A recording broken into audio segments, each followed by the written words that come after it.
Hi, my name is Lisa, and I'm a children's librarian in the mountains of North Carolina. In this video, I just want to share with you some book titles that we might use in a letter H story time. These are the books that we have in our little story time kit for letter H. The first book I wanted to share with you is Hug by Jez Alborough. So after we've already done a kind of the introduction to the letter H, if this would be the first book that I might read with the children, I would say, oh, I might even, depending on the size of the crowd, I would bring this book around to each child and say, can you find the letter H in the title of this book? The great thing about this book is hug is just about the only word in the book. So as you go through the book and point to those words, the kids start to feel like they are actually reading the book to you. So this is a favorite for a letter H story time. Another book that I love for the letter H story time is Aha by Jeff Mack. And again, you're just changing things more with your voice than the actual letters changing very much in this book. So here's the frog falling out of a jar. Ah! But now he's safe, or we think he's safe, and he says, aha. And the children have so much fun when you read this book to them.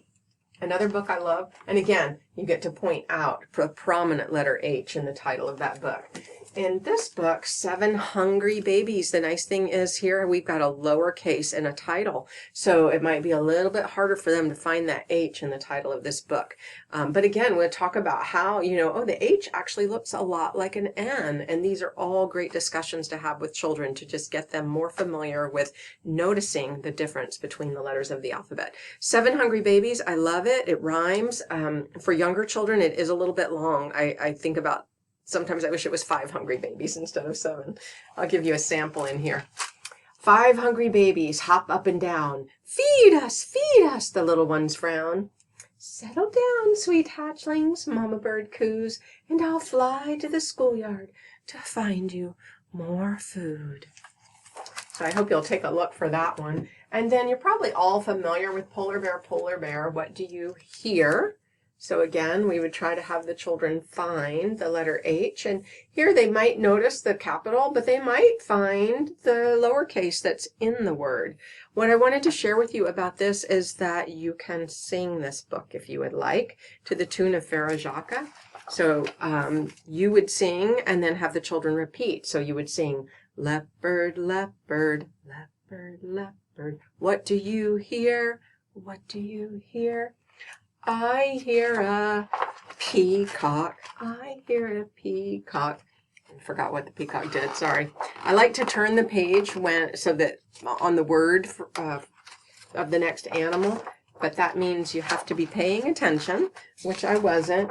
So the peacock was yelping. I hear a peacock. I hear a peacock yelping in my ear, yelping in my ear. So just wanted to give you that tip for Polar Bear, what do you hear? I love This Is Not My Hat.